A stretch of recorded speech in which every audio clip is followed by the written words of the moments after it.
Summer can be a bit of a slog. For us, it's often for some reason a rather busy time, and I'm sure we're not alone. Well, you can beat the summertime sadness and the August angst and enhance your everyday with our excellent sponsor, Via Hemp. This is a company that crafts award-winning premium THC and THC-free gummies. Each of these gummies is especially designed to cultivate a specific mood.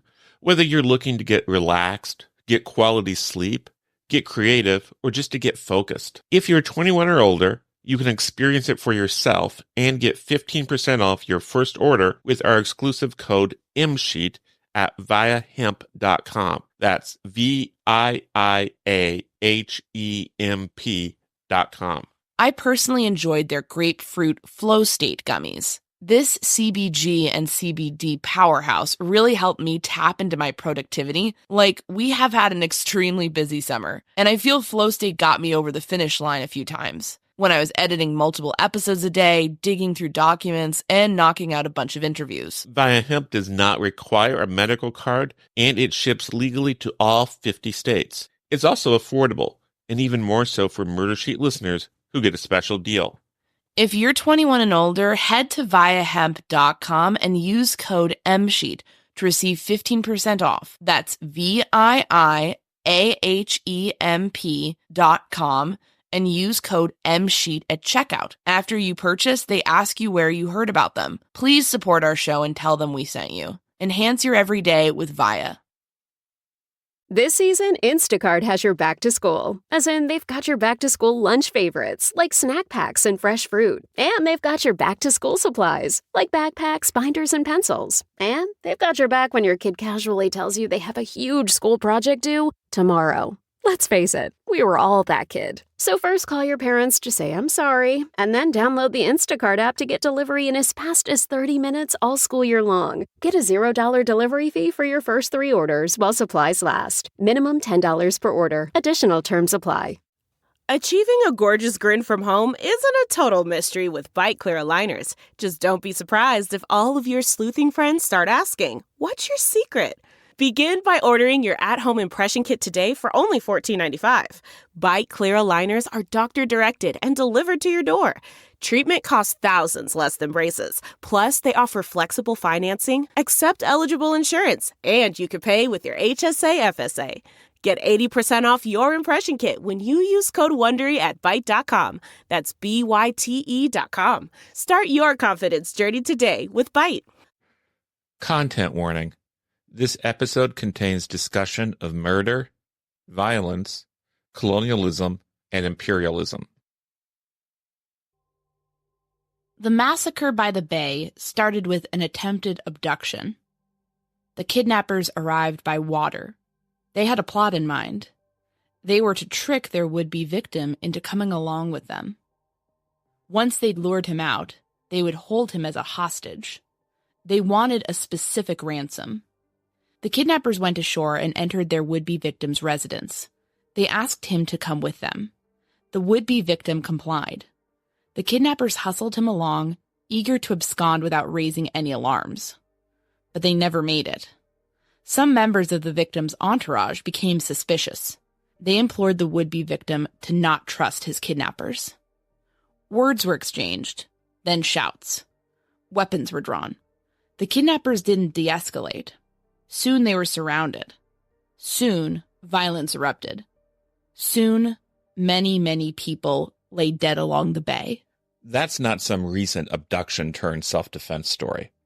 This all occurred way back on February 14, 1779, by Kalakaua Bay on the island of Hawaii. The would-be victim was Kalani Opu'u, the ruling chief of the entire island. The ransom was a missing longboat. The kidnappers were led by famed explorer Captain James Cook. We recently had the privilege of interviewing Hampton Sides. He's a historian who has written about all kinds of fascinating tales, from the Old West to World War II. His latest book is The Wide, Wide Sea, Imperial Ambition, First Contact, and the Fateful Final Voyage of Captain James Cook. It covers Captain Cook's third voyage around the world. History is the story of crimes, those acknowledged and those obscured. On the surface, this is a tale about law and order, about violence and kidnapping, about theft and punishment, about self-defense and multiple homicides. Hampton will share with us the pertinent true crime stories from this history, namely instances of harsh punitive measures from the Voyage, the clashes over differing views of law and order and property, Captain Cook's stint as a homicide detective, and, of course, the disastrous attempted abduction that led to his shocking death. My name is Anya Kane. I'm a journalist. And I'm Kevin Greenlee. I'm an attorney. And this is The Murder Sheet. We're a true crime podcast focused on original reporting, interviews, and deep dives into murder cases. We're The Murder Sheet. And this is Captain James Cook, Homicide Detective, a conversation with the Wide, Wide Sea author, Hampton Sides.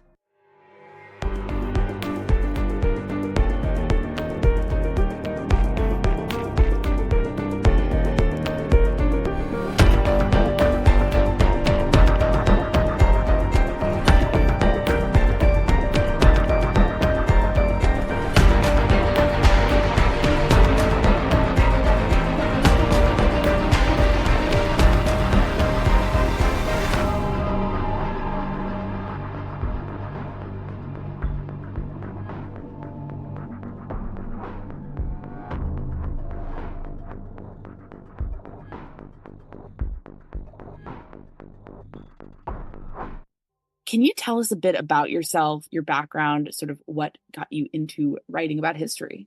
So I'm a narrative historian. I've been doing these big, sprawling historical tales now for about 25 years, and I have a ball doing it. I get to basically get into a time machine and go back in time and try to figure out what's going on and kind of piece it together. I spend usually 3 or 4 years on these projects. I do a lot of research, which I love. Try to do a lot of travel to go to these places, to be able to experience the landscapes and try to make landscape a character in my books whenever I can. And I write for a popular audience. I was a history major in college. I went to Yale, but I'm not an academic historian by any means, although I do I think every bit as much research as most academics do. The other thing is I kind of jump around in time period and geographical location. My books are, one of them is set in the Korean War, one was set back in World War II, another one was about the American West and a controversial frontiersman named Kit Carson. I wrote about the assassination of Martin Luther King, a book that grew out of my upbringing because I was born and raised in Memphis. But now I live here in Santa Fe, New Mexico, and I keep doing these narratives. And I just finished The Wide, Wide Sea, a project that took me 5 years and took me all over the world, trying to just go to as many of the places as I possibly could where Captain Cook touched on his final voyage around the world. So that's sort of my background. I should mention prior to that, I spent about 20 years as a journalist. And I think that training as a journalist, both for magazines and newspapers, was a great education to become a narrative historian, because I learned how to ask a lot of questions and try to find the points of conflict or controversy in a story. Even though I'm writing about historical events, I try to make it seem modern and contemporary and have resonance with modern audiences. So I think that's an important part of sort of my background. And when I was doing journalism, periodically I would stumble upon true crime stories. And I do have some grounding in that I think paid off in writing The Wide, Wide Sea. My next question would just be, what drew you to the story of Captain James Cook, specifically his final voyage? I've been interested in Captain Cook for a long time. He's certainly somebody who I've done a number of exploration stories, and everywhere you go in the world, he pops up. Where didn't he go? What didn't he do? He's almost like a jack in the box. He just, he was there too. Oh, he was in Canada. Oh, he was in Alaska. Okay. He was all over the South Pacific, Hawaii. But I began to think, all right, seriously, if I do a book on Captain Cook, I just can't, in narrative terms, see how you would do all three of his voyages because they're massive undertakings. They're very complicated, monumental enterprises with hundreds of other, just in narrative terms, he goes out, he comes back, he goes out, he comes back, he goes out again. Third time he doesn't come back, but his ships do. So I said, all right, I got to pick one of the voyages. What's the most dramatic of his voyages? What's the most impactful of his voyages? And also, what is the most American of his voyages? He's a British navigator, obviously, but it was his third voyage that took place. They left Plymouth in July of 1776, just as the American Revolution is getting started, and they are headed for the northwest coast of North America, present-day Oregon, Washington, Alaska, to chart the entire coast in search of the fabled Northwest Passage. And so it's a story that takes place on U.S. soil, and chiefly and most importantly, Hawaii, this archipelago that he stumbles upon on his way to Alaska. So it's an American story in many ways, even though it's a British voyage. So those are the things that drew me to it. And when I say it's the most dramatic of his voyages, I mean that on many levels, but particularly how everything kind of funnels down to the story of his very dramatic and very, very violent death on the shores of the Big Island of Hawaii.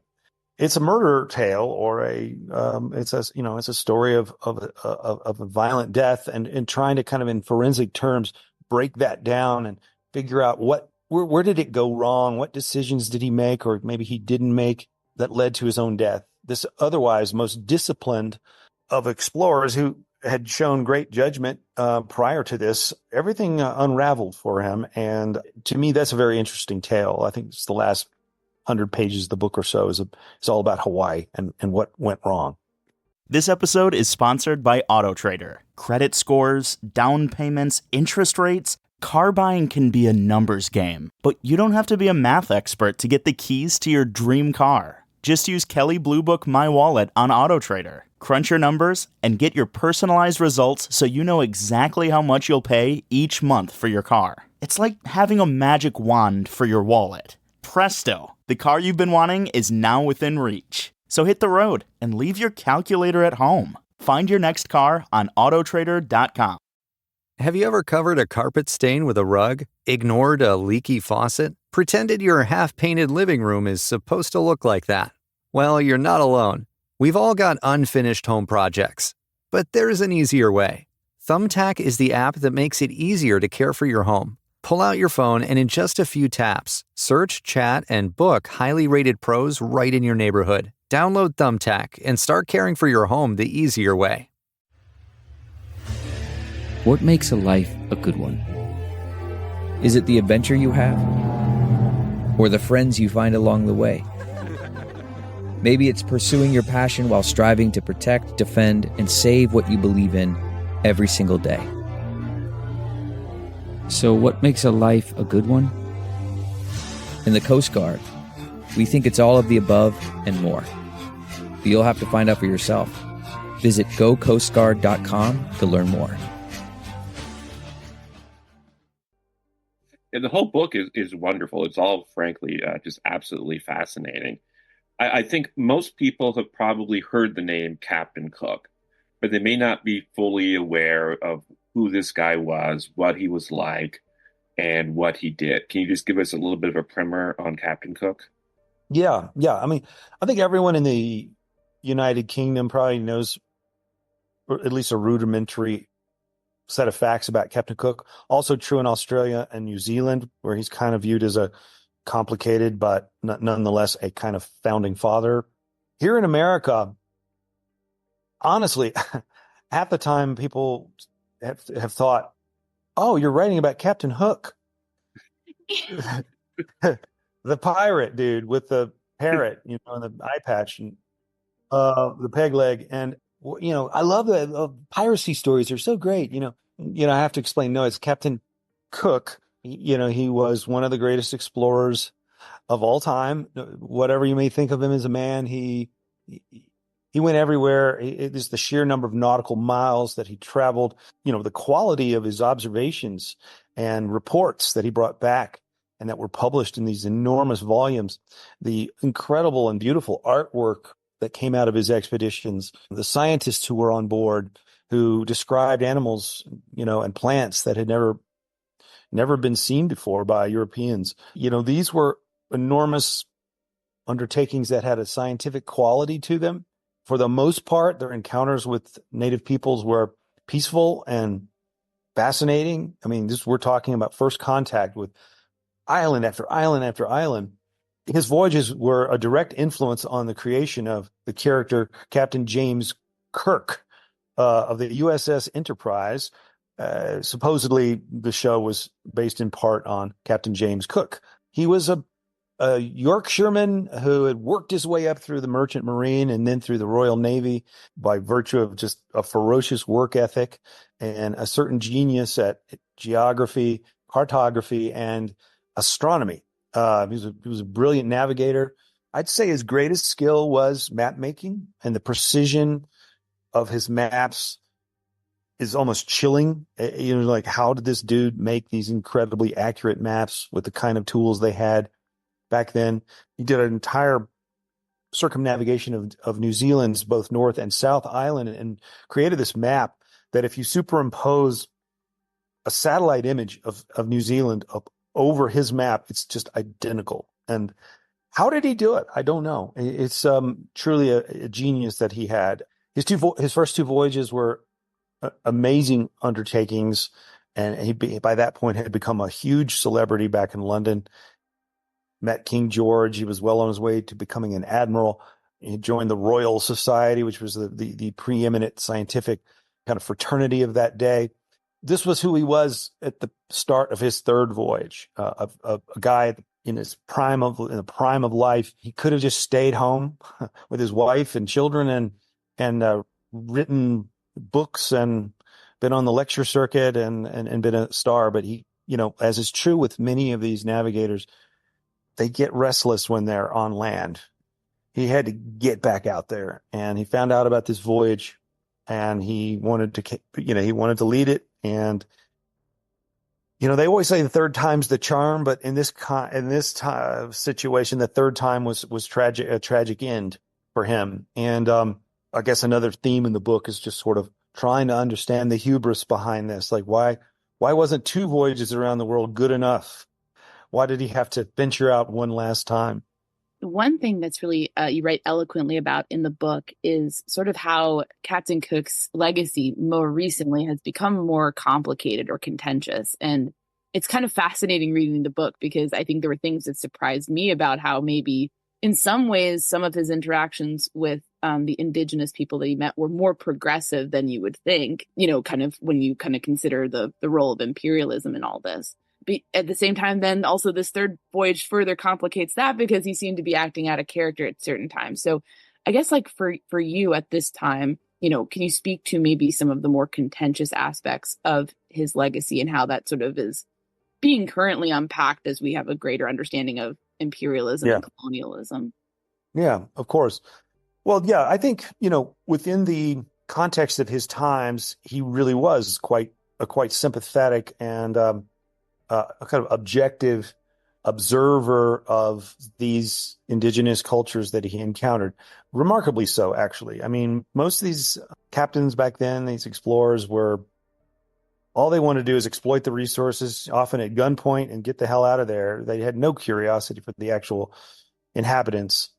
Cook was different that way. He really viewed himself as a product of and a creature of the Enlightenment, and that it was part of his job to spread knowledge of the world and these people and these cultures. But yes, on his third voyage especially, something was different about Captain Cook. There was something wrong with him. And those who had traveled with him on his first 2, who were with him on his third, noticed this. They were like, well, what's wrong with him? What's wrong with the captain? He's hot-tempered. He's quick to use the lash on his own men. He's becoming more and more cruel toward indigenous people. If anyone steals an object, no matter how trivial it might be, he would just go ballistic, and he was like cutting people's ears off, and he didn't kill anybody, but he certainly was quick to dole out, mete out the punishment. He was also just weird. I mean, he would not communicate with his officers much. He was perhaps his own celebrity had begun to go to his head. He was much more arrogant in his decision making, less collaborative, more lonely. He would just be in his cabin all the time by himself, eating by himself. Something was wrong with him, and some people have speculated that it was a medical malady, that he had a parasite, that he did eat a lot of extremely weird foods, and that perhaps he had this parasite that was preventing the absorption of critical vitamins. Some people have said he was bipolar. Others have said he had some kind of almost spiritual existential crisis going on by the time of his third voyage, because he was just a very different guy. Indigenous people around the world have been much more outspoken about Captain Cook. Not so much really, when you break it down, it's not so much what he did. It's that he put these places on the map, and that led to the full-scale, onslaught of colonialism. Here come the navies and the armies and the occupiers and the guns and the diseases and the dislocations that came from like the Western economic system, and then the missionaries who tried to rewire these societies. It all came after Cook, and in some ways it came because of Cook, because he fixed these islands on the maps with exact coordinates. So it's much easier to blame one guy than thousands of people or an entire system, the imperial system, the colonial system. It's much easier to just say, oh, it's Captain Cook. That's the guy we hate. That's why the statues are coming down, being splattered with paint and, sawed off at the ankles. And this has been true in Melbourne a couple of weeks ago. This massive statue of Cook was ripped down. Also in British Columbia and Vancouver Island, another statue. He is viewed as, the leading edge, the sharp edge of the sword of colonialism. Even though when you boil it down, he was an explorer. That's primarily what he was, and a maker of maps. I want to talk and unpack about some of the sort of true crime themes that kind of come out in this story. And one that's stuck out to me is what you mentioned, how he was much more punitive with his own crew members on this final voyage.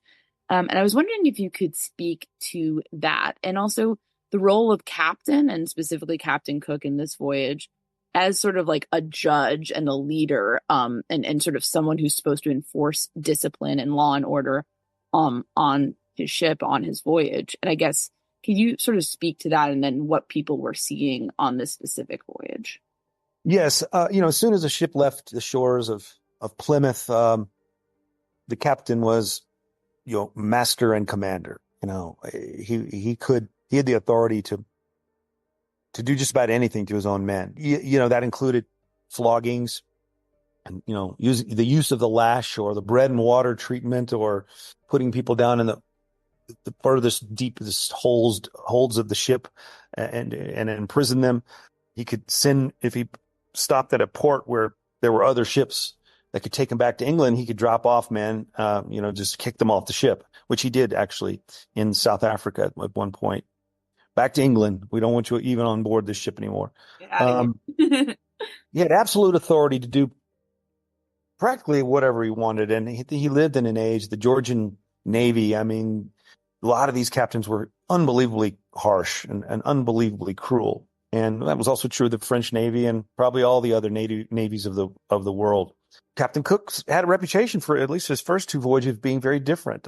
He really genuinely cared about ship conditions, the health of his men, the hygiene of the ship.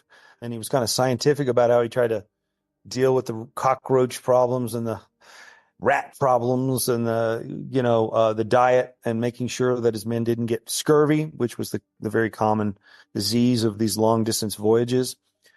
Amazingly, not a single man on any of his voyages died of scurvy, which was considered an unbelievable kind of conquest of a disease that had killed millions of people. He didn't precisely know what he was doing right or what was in the diet that was doing the trick, but he had some ideas. He applied this regimen very, very carefully and very almost scientifically, insisting that as many eat fresh foods, vegetables and fruits, and even fresh meat. And that saved the lives of these guys. But on this third voyage, yes, he becomes more peremptory, quick to use the lash. Probably one of the most famous cruel captains in the literature of the British is Captain William Bligh. He's the mutiny on the Bounty. Supposedly he was so cruel that, these men mutinied and kicked him off the ship. In fact, that's a misconception because Captain Cook, there's actually some Captain Cook nautical geeks out there who've literally counted the number of floggings that he issued on his voyage and compared them to the number of floggings that Captain Bligh issued on his bounty. And Captain Cook was much crueler. He was much more willing to apply the lash and even exceed the Admiralty had a certain number of lashes that you could use per day on your own men, and he exceeded that at times on this third voyage. So, ouch, yikes! This guy was he seemed to have a sadistic streak in him on this third voyage, which is really hard to understand. Interestingly, William Bligh was on this voyage and learning from Cook. He was the master of the Resolution, Cook's ship, and he's this. It's an ensemble story. There's a lot of amazing characters on the ship besides Cook. One of them is William Bligh, just an insufferable personality. Everyone hated the guy, but he was an extraordinary seaman and navigator. There's also the young George Vancouver, another amazing career that's ahead of him, but he's just a young officer on board the ship. A lot of other explorers and interesting writers and people on board the ship. And they're all writing in their journals and they're observing their captain and seeing how he's meting out this punishment and really wondering what the heck is wrong with this guy. It's a big theme of the book. Yeah, can we really set up this third voyage? What was at stake in it? The goal of the mission, the goal of the expedition was to go around Africa, get into the Pacific Ocean, go all the way up to Alaska, and to try to find this holy grail of British exploration, the Northwest Passage, which is basically a shortcut over Canada. The British wanted to figure out a way to get through that labyrinth of channels and islands north of Canada, and get to the Pacific Ocean so they could trade directly with China and avoid the southern oceans and avoid South America, which were controlled by the Portuguese and the Spanish. So there's this big imperial chess game going on for resources and for trade and for access to the Orient. And the British had been exploring for centuries, figuring out, is there a way to get from the Atlantic to the Pacific over or through Canada? It had always been from the Atlantic side they'd explored, and it had never gone well. I mean, the new generation would poke into these places around Baffin Island and Greenland, and a couple of weeks later, they're eating their boots, they're eating shoes and starving to death and getting scurvy. But this voyage, the idea was to reverse the search and look for the Northwest Passage from the Pacific side. That is to go somewhere along Alaska, a place that was terra incognita. No one but the Russians had done any exploration up there. Go through the Bering Strait, perhaps go over Canada, hopefully not find any ice, and find this Northwest Passage from the Pacific side. So that's what was at stake. It was an enormous geopolitical and even scientific kind of obsession that the British had for a long time. Many people had died. A lot of blood and treasure had been expended to find this thing. We now know, yes, there is a Northwest Passage. It exists. It's just that it was locked in ice. It was an impractical and extremely dangerous thing to try to find. Nowadays, with the ice pack melting, we can do the Northwest Passage. It's done quite often over the summer months. There's like pleasure cruises now that go over Canada. So he was looking for something that exists, but really was just completely impractical, if not impossible, in his day. I was wondering if you could tell us a bit about some of the interactions with indigenous peoples over the course of this third voyage. And specifically, there's actually one sort of figure in the book who has a very interesting sort of revenge tale, who sort of serves as some kind of like in-between figure between the English and the indigenous folks. Can you speak about him? Yes. After Cook, I suppose you would say that the next most important protagonist in the story is this guy named Mai. And Mai is a young man from Tahiti who had been picked up on Cook's second voyage. He had been brought back to London. He had become a celebrity in England. He learned English. They gave him fancy clothes, and he lived on these estates of various aristocrats, and he learned to play backgammon and chess, and he was popular with the ladies. He was a really good-looking guy, very popular, very handsome. He learned to hunt, was paraded around London as a, kind of an example of the noble savage, as they called it. He went to the Royal Society. He met King George III. He met Samuel Johnson and Boswell and all the thinkers and writers of the time. But the real reason that Mai volunteered to come on board this ship and go to England is because he had seen that the power of English firearms. He was fascinated by muskets and cannons. And Mai, as a young boy, had the Bora Bora warriors from the island of Bora Bora had invaded his home island of Raiatea and had killed his father and had wrecked his island and dispossessed his people of their land. And this all happened when he was a young boy. And for the rest of his life, he festered with this determination to strike back at the Bora Borans and win back his land and sort of, defend the honor of his murdered father. So he's like, I'm going to go to England and I'm going to learn about guns and I'm going to get guns and I'm going to come back home with all this weapons and all this knowledge of how to use them. And I'm going to make war on the Bora Borans. And he is underneath this sort of facade of just this happy-go-lucky guy who loves to fish and hunt and play around with the aristocratic ladies in England. He's actually nursing this revenge strategy, and it's a long game he's playing. And in fact, so on Cook's third voyage, one of the very first things Cook has to do before getting to Alaska is drop Mai off in Tahiti or one of its sister islands with his guns and with all of his other belongings he's accumulated in England, including a suit of armor and horses and lots of other animals, and all these little gadgets and trinkets and things that people have given him. So he goes back to Tahiti. He's eventually ensconced in an island called Huahine, and he does, as soon as Cook leaves, almost immediately he acts out his plan, which is to exact revenge on his enemies, the Bora Borans. And there's a battle, and he uses his guns, and he actually wins this battle. He doesn't win the war, but he wins the battle.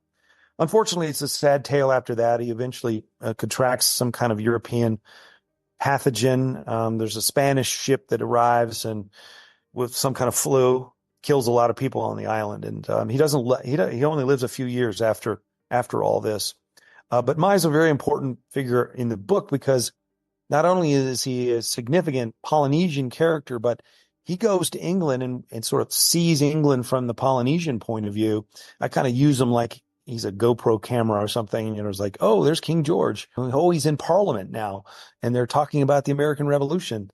It's like he's paraded around everywhere in England. And it gives me a way to show you what England looked like back then from a native point of view, an indigenous point of view. Yeah. I thought it was that's the story of Mai.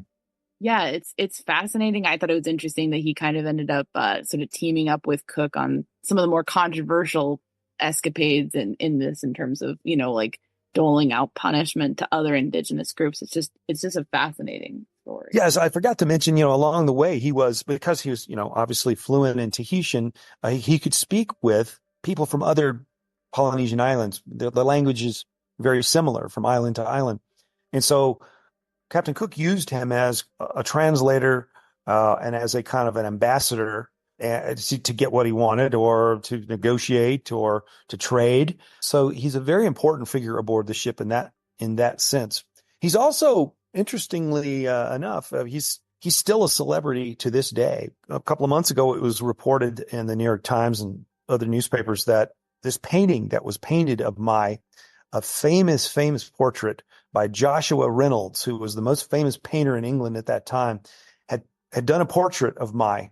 And it was his favorite of all of his paintings. And he kept it in his personal house and in the family for generations.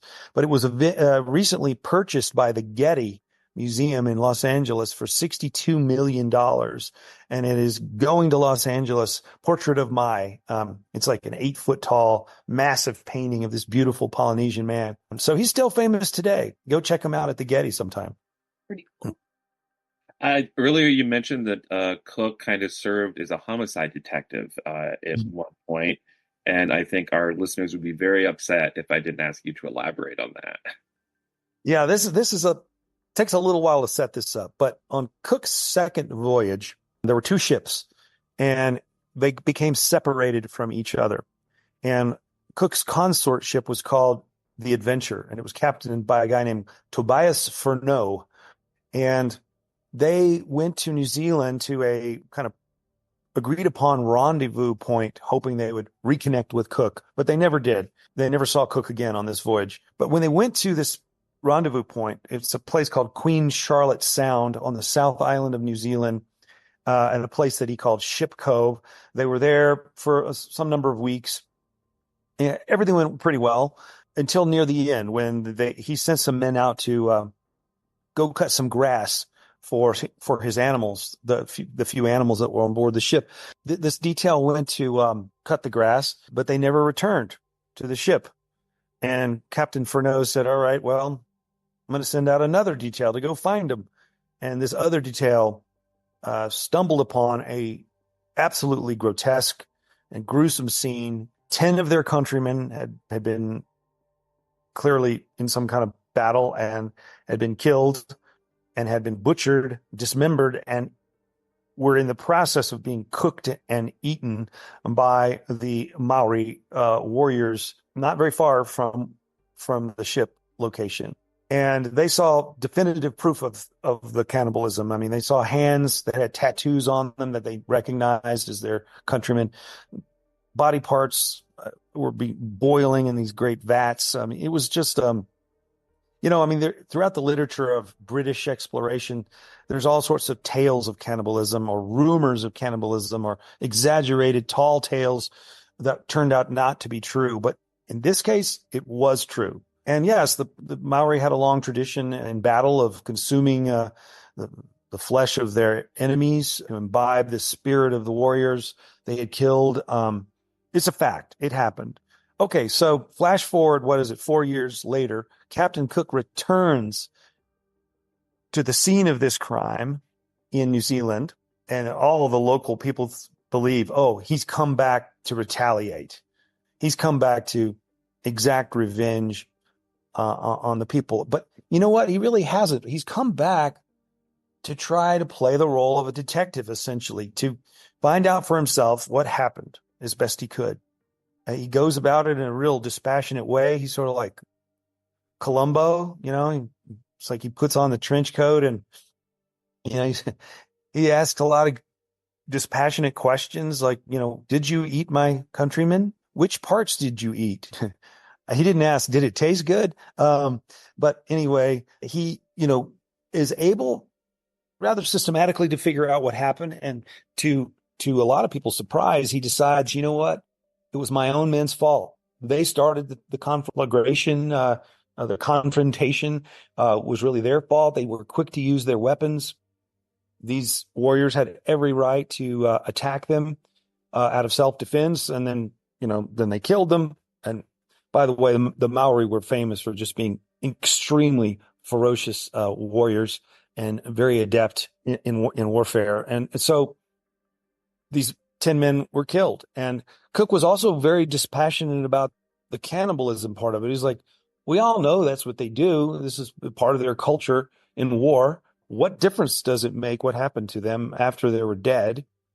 That was widely in England considered the ultimate taboo, eating another human being. But Cook didn't seem to be that upset about that.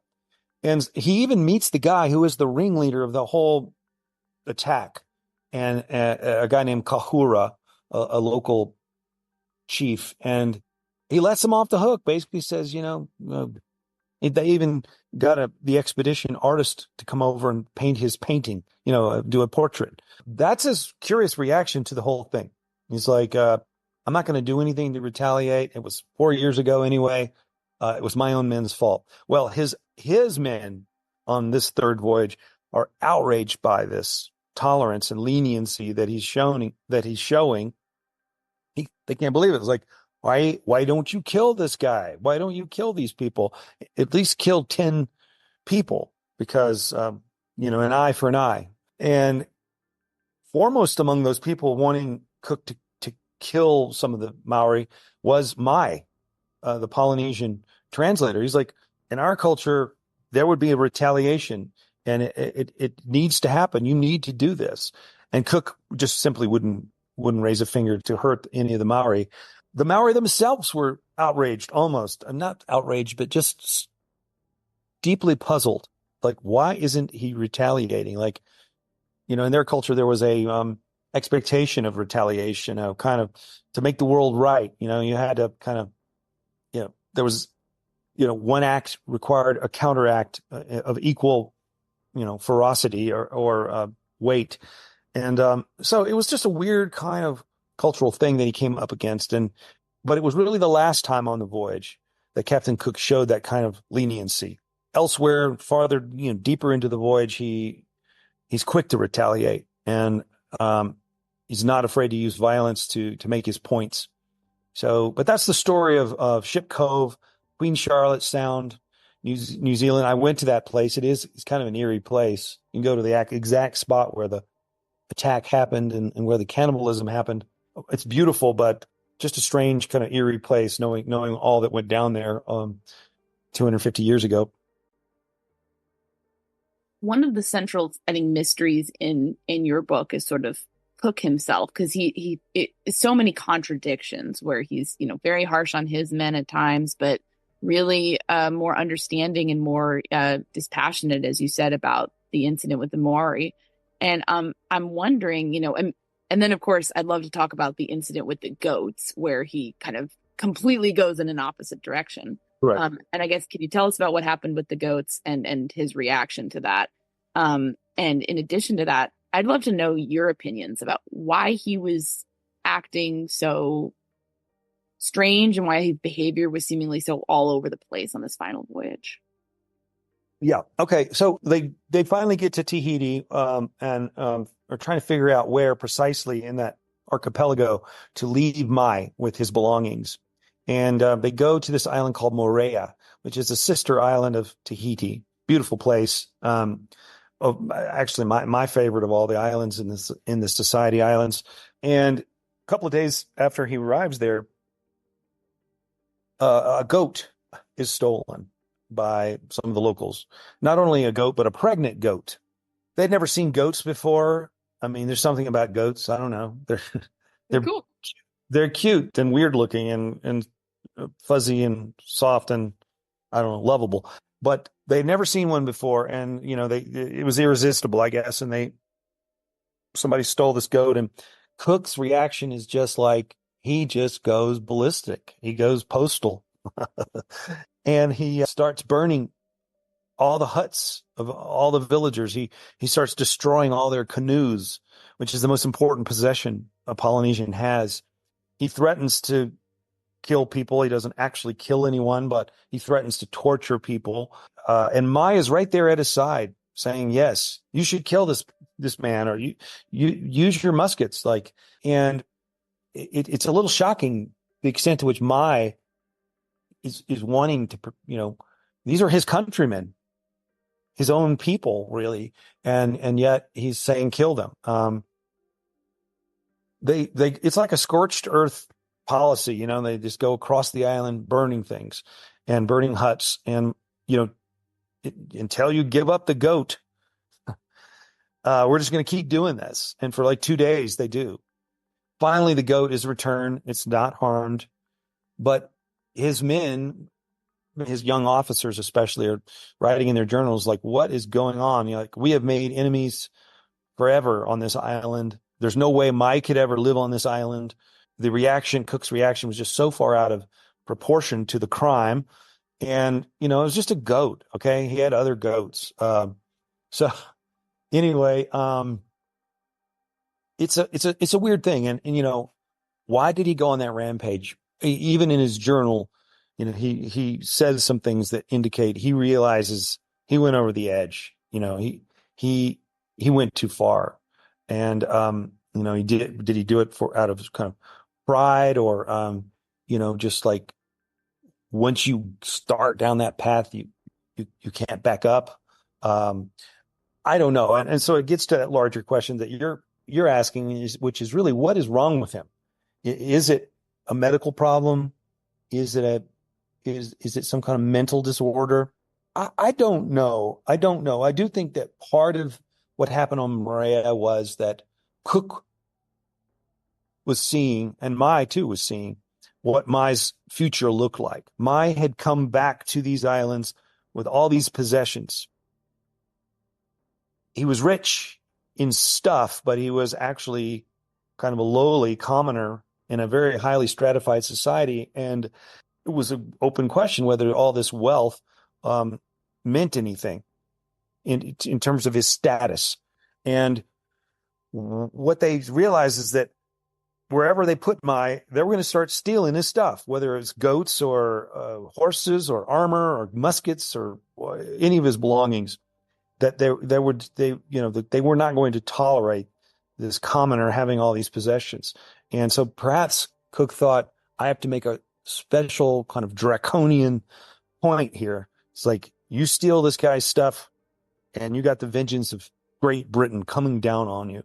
Overkill. The reaction was clearly overkill, but perhaps that's what he was thinking. Like, you got to remember the enormous trouble and the horrible stink of all these animals on board these ships for hundreds and hundreds of days, trying to keep them alive.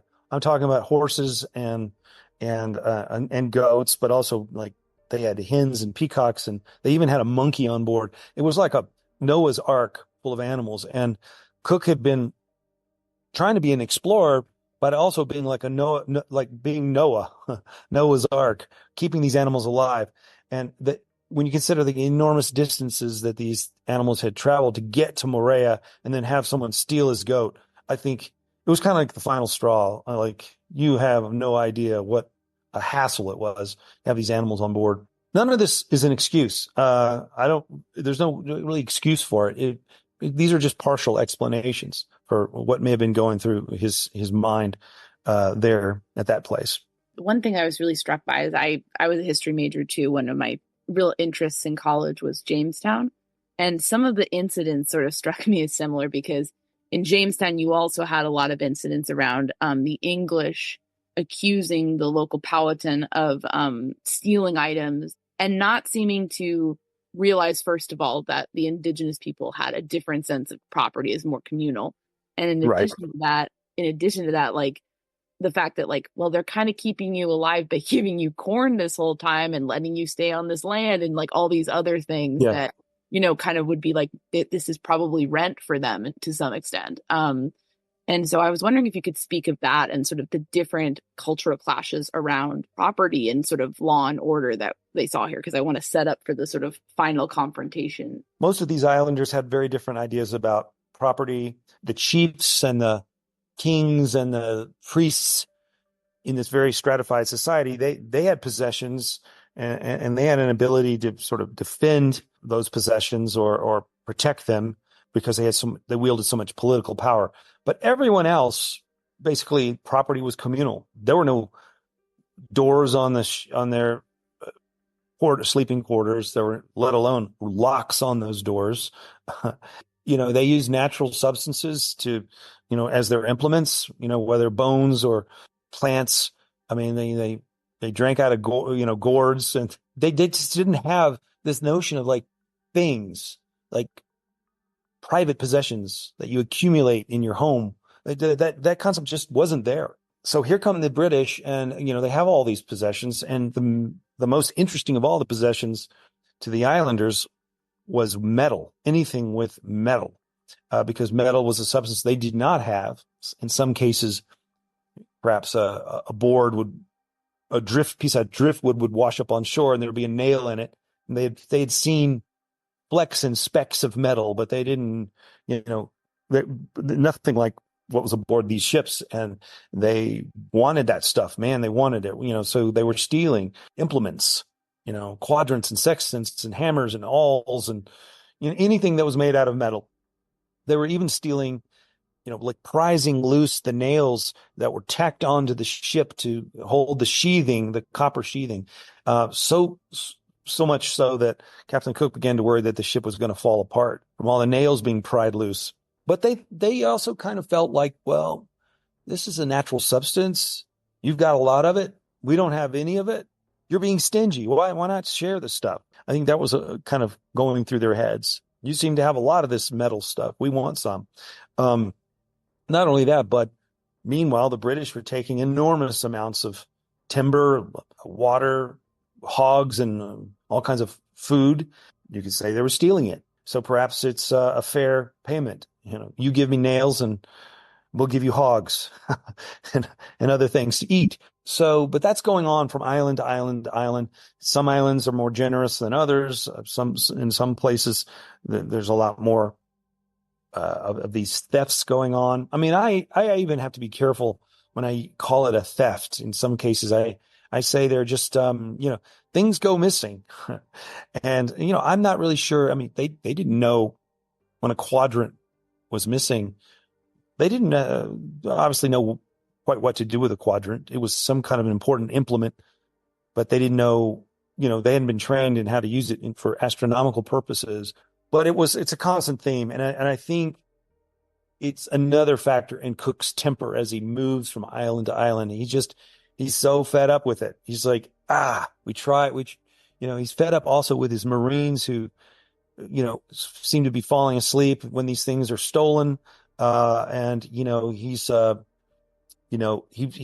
realizes I've got to get all the way to Alaska and I got to hold on to these things. I need that quadrant. I need that for survival. So, he's getting increasingly exasperated and frustrated with this whole thing of not only the theft, but then how do you police the theft or get the thing back? Do you take people hostage? Do you make threats? Do you burn down huts and steal canoes? How do you get the thing back? He obviously was a part of his job that he hated, and it was getting worse and worse as the voyage progressed. Absolutely. And then they go up towards Alaska and they do not find a way through. And I imagine that's also probably not the ideal scenario for someone like Captain Cook. Yeah. It's failure, I guess. You could say he failed to find it, although we know now that it wasn't failure. It was in fact, and they call it negative discovery, they not finding the thing that is assumed to be there.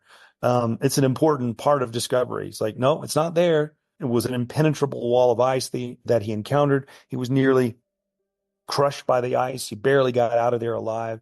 Most explorers at that point would have said, all right, we tried. We did our job. We did what the Admiralty required of us. We're going home. But he did not do that. He said, you know what? Maybe we got here a little too late in the season. Why don't we come back next summer and try all over again? So in other words, extend the voyage by at least another year. Meanwhile, he's got to figure out what to do with his men and his ships for the winter. He didn't want to be up in Alaska. He said, why don't we go back to that cool archipelago that we stumbled upon earlier in the voyage, a place called Hawaii, and winter there, because they've friendly people and warm climate and plenty of pigs and lots of fish and lots of timber, because they're constantly having to repair the ship. And so they go back all the way back to Hawaii. He makes landfall initially at Maui, but then he sees the big island of Hawaii, says that's where we're going. She circumnavigates the island and finally puts in at a port, a bay called Kealakukia Bay. That's where the next phase of the story starts. Yes, absolutely. This is sort of where the climax of this tale kind of comes together. And I'm wondering, can you set up this sort of very violent end? I'll tell you from my perspective, what ultimately happens ends up looking a bit like, an attempted abduction that leads to multiple homicides on both sides. But I guess can you walk us through how this conflict ends up coming about? Well, so when he comes into that bay, it's a very curious thing. He's gotten lots of interesting receptions and greetings from islands in the past, but nothing like this. There are thousands of canoes out in the bay and thousands of native Hawaiians on shore shouting and screaming and crying. And there's this incredible sort of rapture. They're in the middle of this festival. It's called the Makahiki, that is there to celebrate the god Lano, who was the god of fertility and the god of peace. And this was, the happiest time of their year.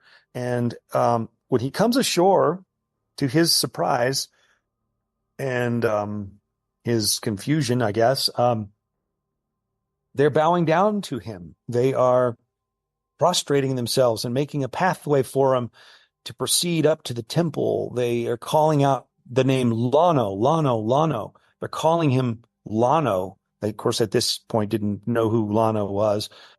King. So the king, the various chiefs greet him and are calling him Lano. They bring him up to the heiau, which is the temple, the sacred temple, and he's been part of this ritual, some sort of ceremony where he is the guest of honor. And they're calling him by the name of this god.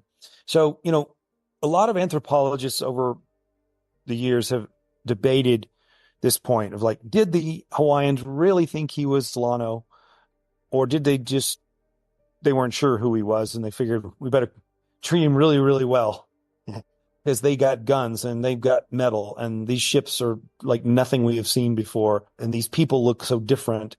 But there's this old tradition that Lano, this god, had gone off sort of the edge of the world in this giant canoe, giant sails, and that he had vowed that he would return one day, and that he would return to that very bay, which is where the temple is dedicated to the god Lano.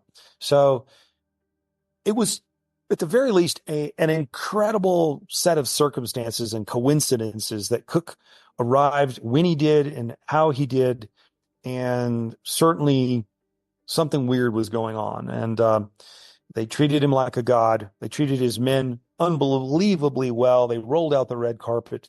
And for about 2-3 weeks, they were having the time of their lives. They were making friends. They were, having sexual relationships with the women on a big scale. The men couldn't believe their good luck. Cook was greeted by the king, and they got everything they wanted, and everything went just about perfectly. Cook began to sense that it was time to leave, and he got ready to leave. Just before he left, however, something bad happened, which is one of his men died of natural causes. I'm not really sure what it was, but he died. And if the Hawaiians had any doubts about whether these guys were gods or not, they were beginning to suspect, maybe they're just human. This guy died. They buried him on the shore. They had a nice ceremony for him. You could begin to tell that the Hawaiians were going, gods don't die, this is just a mere mortal. But they said their goodbyes, and Cook left, and very quickly upon leaving, encountered a storm, a very fierce storm, and the foremast of the Resolution, his ship, snapped in half. And he decided to turn right around because he couldn't venture to Alaska. He couldn't continue the voyage, to go back to the bay and repair the ship. So the two ships coast right back into the bay. And from then on, the situation is completely different. The Hawaiians are like, what are you doing here? We said goodbye. You're a god out of season. You shouldn't be here. Lano's time is over. The Makahiki is over. It's now the time of war and politics, not peace and revelry. And furthermore, if you're a god, like your boat broke, like, that's not right. And even if it had, you would have fixed it, through your own powers and magic and supernatural, whatever talents you have. And so they knew something was different, and they treated Cook very differently. And the thefts that we talked about, stealing things, I mean, that just escalated. All kinds of things were stolen. Cook is roaring mad. They do get a detail ashore to cut a tree to repair the mast, but it's just a different world, and they are not welcome. They can tell they are not welcome there. When some of the warriors at night, in the middle of the night, steal one of Cook's rowboats, he had a number of smaller boats that were important to get into shore, and the most important of all was, he had a pinnace, and he had a boat called a cutter, and he had a launch, these different boats. But one of the boats was stolen in the middle of the night. And this just was the final straw for Cook. He's like roaring mad, and he goes ashore personally. Instead of sending a detail of his own men to go negotiate for the return of the boat, he just storms ashore with this crazy idea. And by this point, his good judgment has completely left him. This crazy idea to grab the king of Hawaii, a man who's considered a deity there, Kalani Opu'u, the king of Hawaii, all-powerful, omnipotent, who's got thousands of warriors there to protect him. But he goes with this idea, Cook does, of convincing the king to come onto the Resolution, where they're going to hold him hostage. They're going to essentially hold him for ransom until I get my rowboat back. I'm going to hold the king. And he doesn't exactly grab the king, but he's like kind of clutching the king and holding his hand. And he does convince him to come on board the Resolution. He says, we're going to have a meal, and he's using some subterfuge. He's trying to ingratiate himself and get him onto the ship. But some of the bodyguards start to sense that something is up, and they don't trust this scenario, and they are telling the king, you can't leave. We need to protect you. And Cook is like grabbing him a little tighter, like, yeah, we're coming on the ship. And the bodyguards are saying, no, you're not. And things begin to escalate, and then some rocks are thrown, and then more and more warriors show up, and there is a small contingent of Royal Marines there who begin to load their muskets, and then some more rocks are thrown, and everything is escalating fast. They don't have Mai with them anymore to help translate. They are obviously, there's a language barrier too that's contributing to the misconceptions and miscues, and some of the women that are around the king started to scream and cry, and they're all worried that something terrible is going to happen to him. And even more rocks are thrown, and then some spears, and the Royal Marines start to shoot into the crowd. Some men are killed. Meanwhile, Cook is just standing there at the edge of the water on the lava flats. At this point, he's like, I don't know what to do. He's looking out in the water. He can't jump into the water because guess what? He can't swim. Almost like all officers, all men of the Royal Navy. Weirdly, they weren't required to learn how to swim. So he couldn't jump into the water. So he just stands there. He has a firearm. His Royal Marines are right there firing away, but it escalates in a real hurry. And I suppose it's not a spoiler to tell your listeners, generally what happened near the end, I think it's pretty well known. The site where he was killed, I mean, basically these warriors descend upon him, and so many of them are lashing out at him and striking him that no one really knows who delivered the final blow. One of the daggers was made out of the bill from a swordfish. One of the daggers, unfortunately, was made by Cook's own men because they had been churning out, their blacksmiths had been churning out these crude chisels, these and crude knives, like almost like shivs, as gifts to give to the Hawaiians. Hey, you like metal? We'll give you these cheap kind of knives. Well, apparently one of them ended up in Cook's back. By this point, all the Marines either have been killed or have retreated, and that's a whole thing that is debated a lot. It's like, did they discharge their responsibilities, or were they just cowards? So the rest of the men are on board the big ships, watching through their glasses this horrific scene taking place, with this backdrop of these cliffs of the bay, which it's like almost like an amphitheater, and they're watching their captain just get slaughtered and just hacked to pieces and bludgeoned to death. And they can't really do anything about it. It's a horrific thing to watch, for them to have watched. His body is dragged back inland, and his body is dismembered and burned, and his bones are distributed among the chiefs of the island. And that's a whole big story, is like what happened to all his different body parts. And it gets to be pretty gruesome because the British, at the very least, want his body back so they can do a proper burial at sea. And the Hawaiians are like, well, we don't have his body anymore. It's all over the place. And it's a very awkward situation. But some of his remains are returned, including part of his hat and part of his skull and part of his thigh and some other. It's really pretty gruesome. And they do have the burial at sea eventually. But it's I don't know if you call it a murder story or you call it just a melee that erupted. And in the midst of all this, at least 20 of the Hawaiian warriors were killed as well, maybe more. You go down to this site where this happened. It's a pilgrimage site. A lot of people who like Captain Cook want to go see the site, and a lot of people who hate Captain Cook want to go down to the site. There's a plaque marking the exact spot where he fell. It's a long hike down there, and there's all these feral goats, and you go through these thickets and all this sort of lava rubble, and you finally get down there. And there's a big obelisk as well marking the location, and that obelisk is periodically vandalized and sprayed with paint, and it's a controversial place, and you can still kind of feel the shockwaves of this incident all these years later. It's got some weird juju down there for sure. I spent a good bit of time down there, kind of soaking up the vibe there.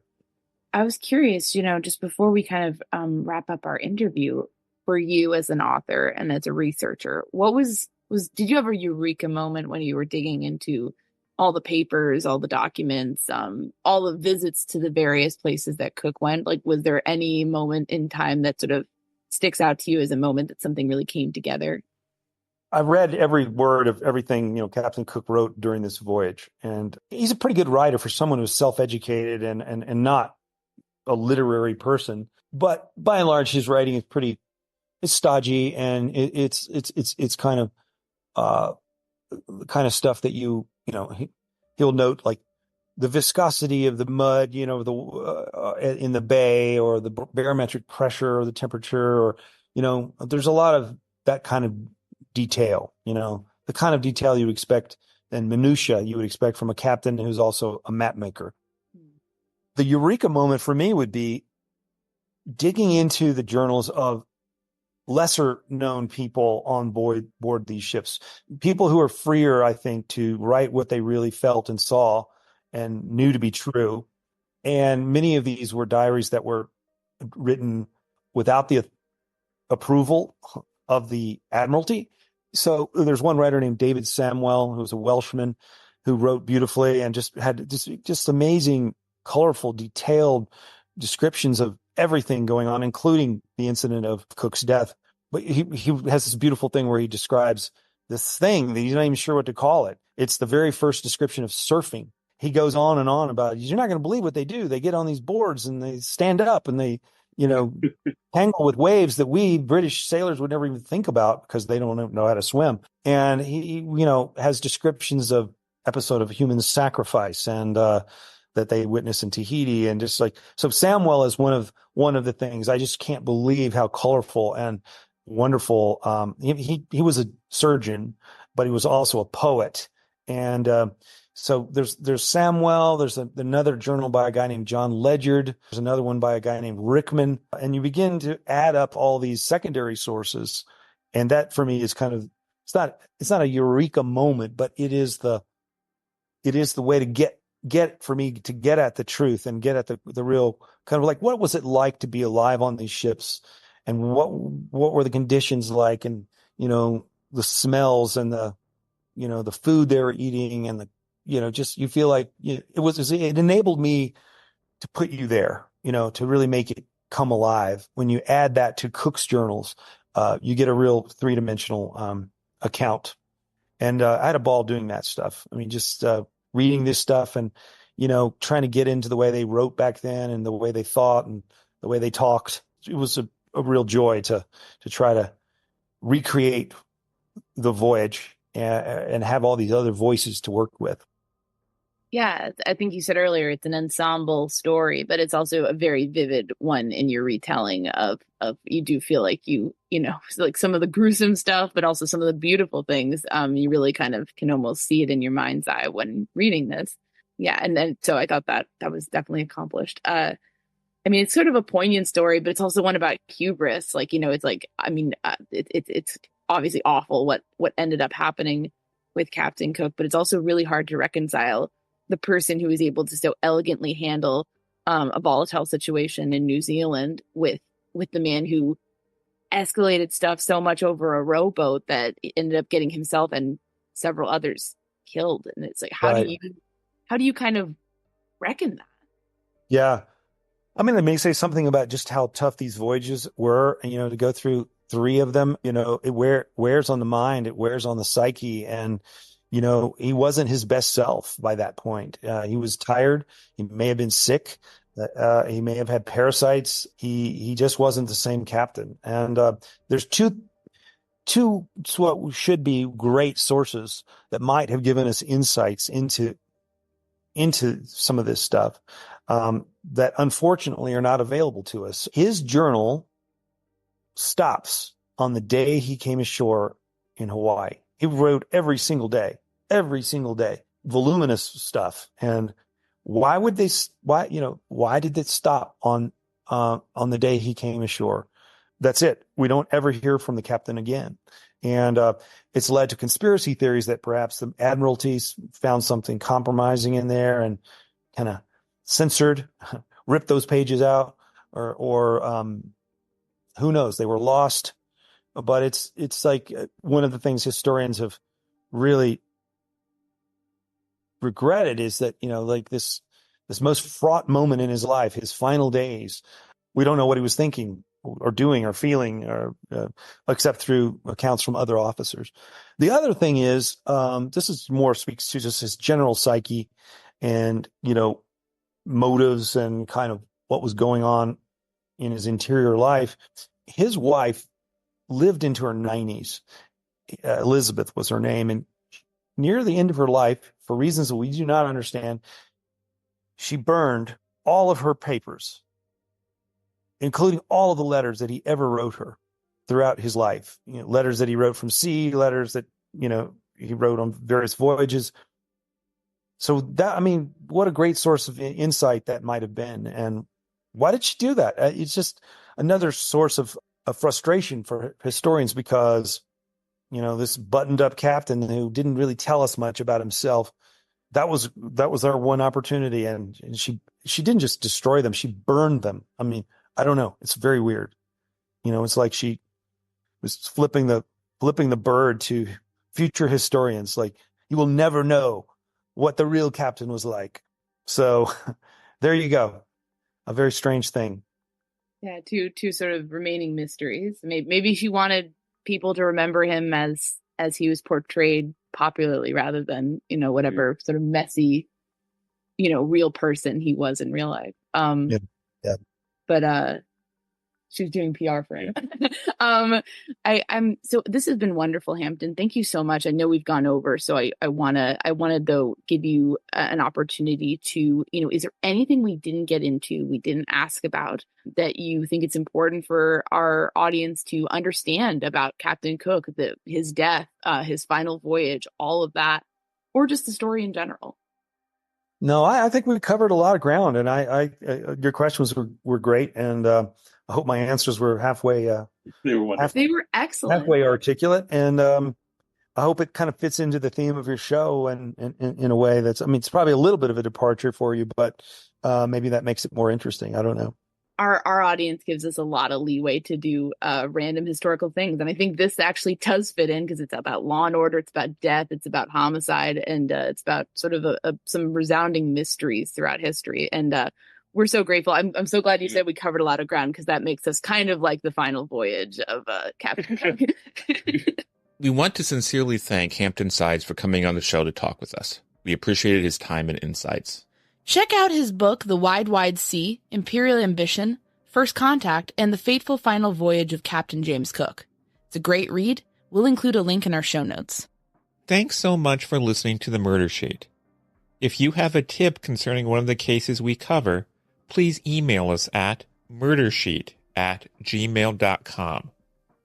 If you have actionable information about an unsolved crime, please report it to the appropriate authorities. If you're interested in joining our Patreon, that's available at www.patreon.com/murdersheet. If you want to tip us a bit of money for records requests, you can do so at www.buymeacoffee.com/murdersheet. We very much appreciate any support. Special thanks to Kevin Tyler Greenlee, who composed the music for The Murder Sheet, and who you can find on the web at kevintg.com. If you're looking to talk with other listeners about a case we've covered, you can join the Murder Sheet discussion group on Facebook. We mostly focus our time on research and reporting, so we're not on social media much. We do try to check our email account, but we ask for patience as we often receive a lot of messages. Thanks again for listening.